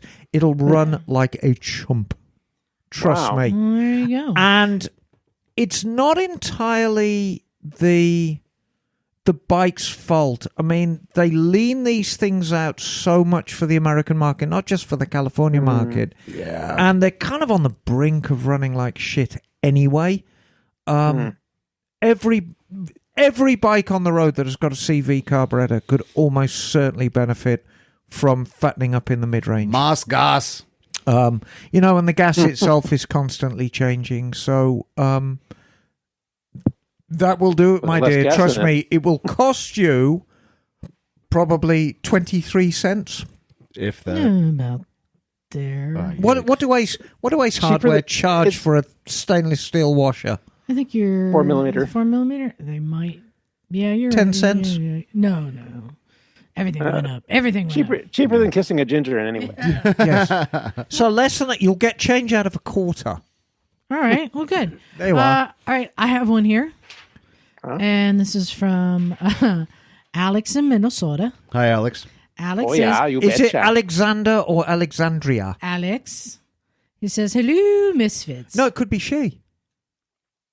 Okay. Certainly. It could be either. It could Except it is Alexander. Okay. But they go by Alex. Alex says, I currently own a 2004 Honda Shadow Sabre 1100. Nice. I've been thinking about trading it in for a new bike, I thought I had my mind set on a 2022 Honda Rebel 1100. Decent bike, yeah. Decent. But I've also been looking at adventure bikes. Currently, I only ride to work and back, but I am going to be doing a lot more riding this year. I don't ride on dirt roads, but I like the idea of being able to if I feel like it. But at the same time, I'm a short guy, only 5'8", and all the adventure bikes I've seen are pretty tall. John would know something about that. A little bit. Yeah. A little bit. My budget is $10K. As I'm not getting a loan because I don't want payments, I would like to stick around 1100cc if I get another cruiser. What suggestion do you all have? I'm open to any brand of bike. This will be the first new bike that I've ever gotten, and I don't want to regret any decision I make. I love the podcast. I'm looking forward to what y'all have to say. Stretch booster. So I have looked high and low. You need 2 bikes. Yeah. Well, everybody needs to buy. 2 $5,000 bikes. Don't get rid of one to get the adventure bike. N+1. Yep, N+1. So I've looked at all these different bikes, and I would say what I landed on was a Triumph. Yeah. Tiger. Which has been a good bike for you Yeah. and Santos and other Yeah. short-statured Now, people. it's not a leader bike, but it's more than enough That's than what you need. 850? It's 800. 800, Well, yeah. now they have a 900. And it's a good-looking bike. In fact, I don't know if you know, John, but I saw it over there. I did. I got one Oh, to I represent appreciate you. that. Thank you. You're welcome. The other thing I think is the BMW GS 800 is lower. Some of the lower displacement GSs are lower. Oh, the GS 750 Yeah. from like 3 years ago. Yeah, that's what I'm thinking. Oh. Or you could go crazy and go for a Himalayan. It's a whole different ballgame, but Or he'll be looking for power. No. or you can get a T7 and lower it. My advice is get that adventure bike. Get it out of your system. We all have to do that, right? Sure. You want to try different bikes. It's going to be a great commuter, traveler, around town. Go ride in the hills if you got hills in Minnesota. You can do everything you want on it, even if you never hit the dirt. And they look good. So do it. You can't go wrong. With cruisers, you're limited. However, if all your friends are riding cruisers, it's best to, I feel, if you're riding with friends, you want to wheelie by them. Yes, exactly. You want to ride the Triumph because you'll be standing out amongst the crowd. I think that's a great bike. John, can you get them for 10 grand? You used to be able to. Not new. You can get a used one. Well, he wants to get a new bike. Oh, you're out of luck for a Triumph then. So, okay, that's not going to be... Well, Plus, I mean, bikes aren't cheap these days. You're talking 14,000 for. Okay, I love to throw out a wild card. Emma, you can help me out on this one. Yeah, it'll be underpowered, but definitely within budget. What do you think about a Benelli TK502? There's a lot about that bike I like. It's a flawed motorbike, but you can fix the flaws quite cheaply. Mm-hmm. And you can't go wrong with the price. I think I'd go for a CB500 before that, though. The X1. Well, they want to buy a brand new bike. I'm just saying, a Benelli TK502 is a loaded adventure bike that looks kind of cool. It's a long way from but a it's leader like bike, though. $6-7 grand brand new. It is underpowered, but you have money left to buy a dirt bike. No, I stand by what I first said. I think he should spend $5 grand on a stretch booster and then spend $5 grand on neon. All right, stretch. I hope we helped. Yes, it's taboo here. All right, we got time for one more. Emma, what you got there? This is from Auguste. And Auguste says, "I am finally caught up to the most recent episode, which blows my mind. I've listened to every single show, and I'm kind of bummed I caught up. On purpose? I haven't done that. Now I can't binge listen anymore. I've still do it all over again. That's exactly right. There you go. Start from the beginning again. I've still got my 85 VMAX, and I'm finishing rebuilding the carbs and installed stainless steel braided brake and clutch lines. I have 2 questions. Okay. Do you have any tips for syncing the 4 carbs on my VMAX? There's nothing particularly odd about VMAX carbs. I mean, they're downdraft. They all kind of sit in the middle of the V. Yes, my advice is use a carb sinker. Right. And that was the question. Which carb sinker to use? The irony is the most accurate carb sinkers are now illegal. They were the old Motion Pro vacuum sticks with the mercury. With the mercury. Yeah. But, of course, you can't buy them anymore, and there's this weird heavy liquid, and it's shit. Truthfully, any of the dial gauges are going to get you close enough for government work. I mean, VMAXs have always had this sort of weird lumpy idle anyway. So I would say in this case, go Motion Pro. Yeah, Motion Pro. But do a Motion. I don't like the Motion Pro liquid sticks. Okay. Just do Motion Pro rotary dial gauges. Yeah. They're great. And it comes in a 4-bank. It's perfect. But VMAXs have got this thing called V-Boost.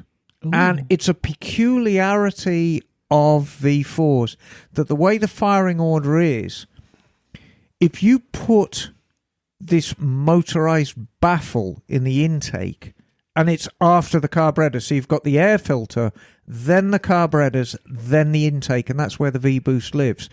If you've got this sort of butterfly that opens, you can have 2 carburetors feeding 1 cylinder. So it's almost like supercharging your bike. Is that like my old XR350? No. 2-carb? No, it's better than that. That thing was a nightmare. It's better than that.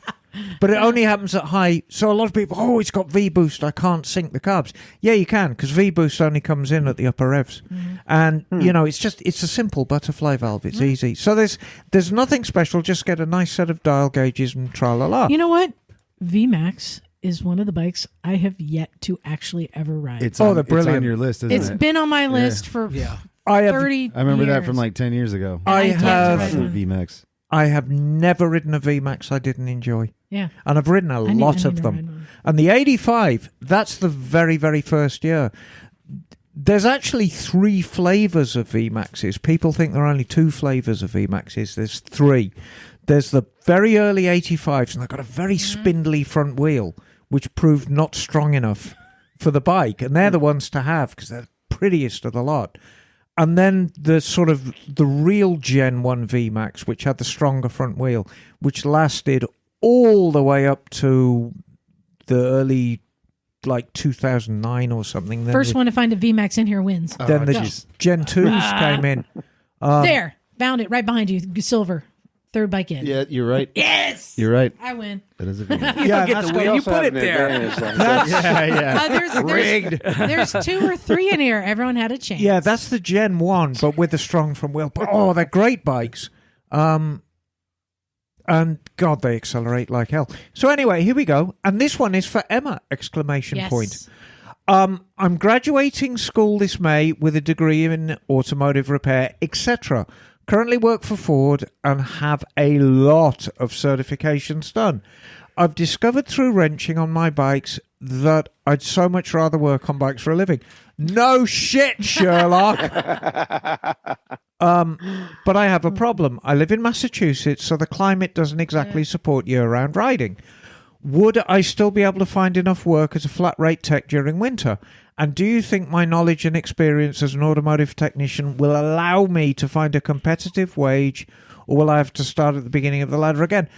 Right. So there's a lot going on with this answer. I think our friend Phil has proven that at Cleveland Moto. We got to get the Cleveland Moto plug in, right? Yes.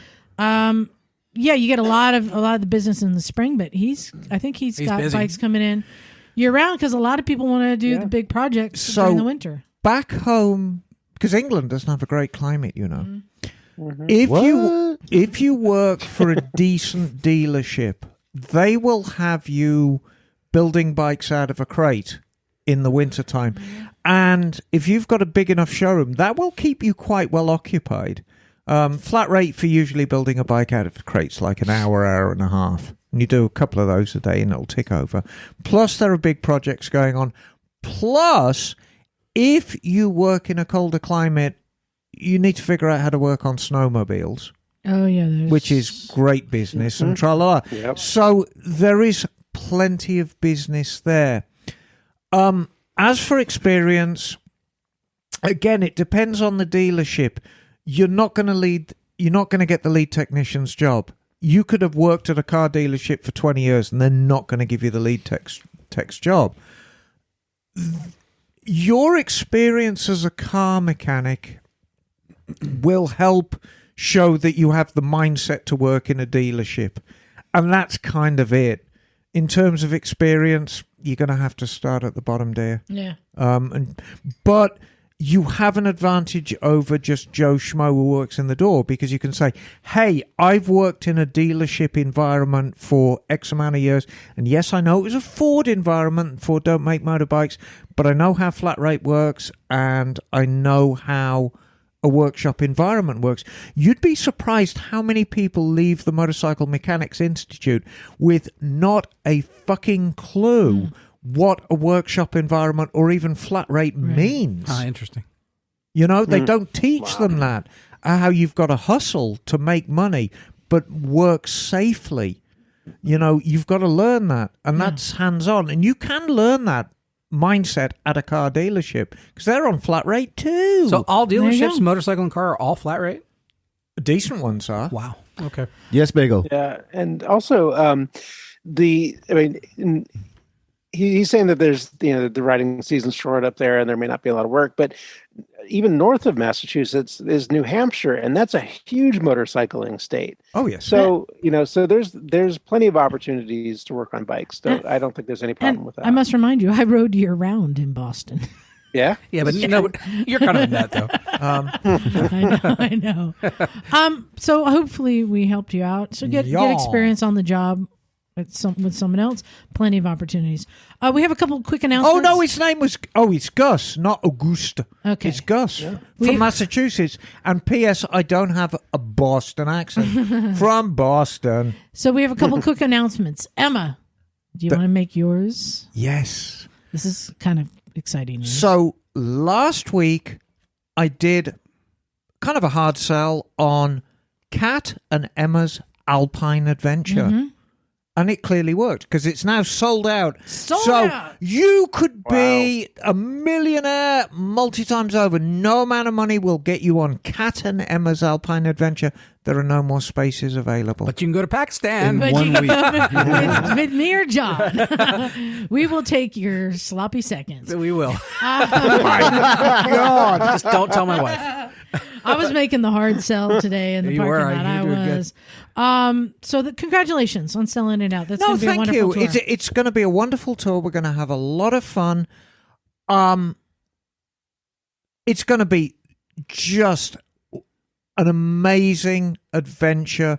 I believe most everyone on the tour has very limited experience of going overseas, which is great, which is exactly what we want.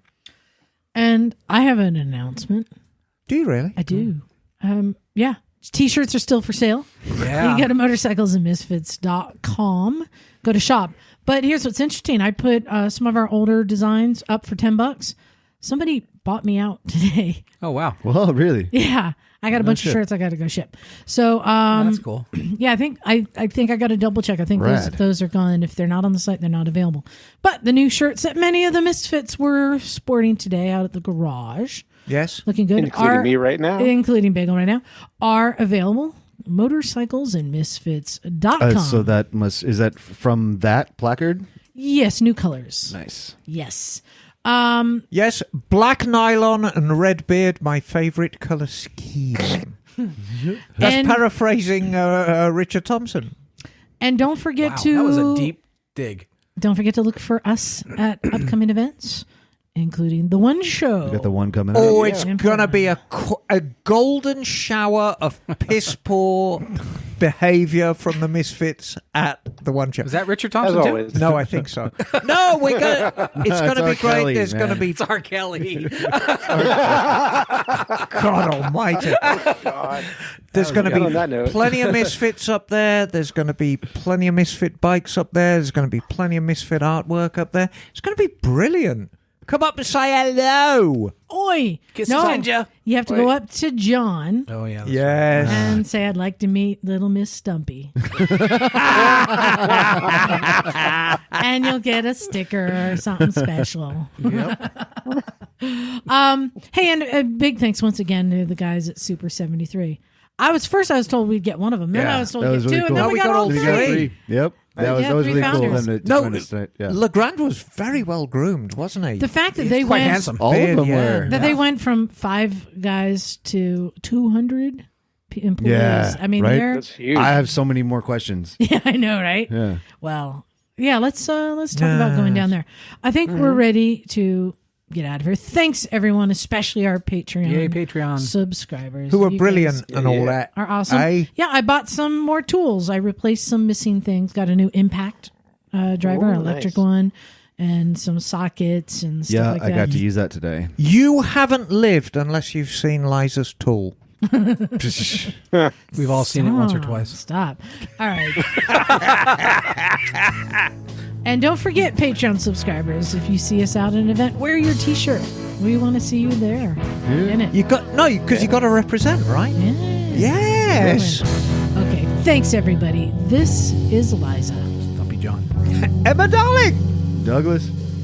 Bagel. And we are out of here. Cool. Cool.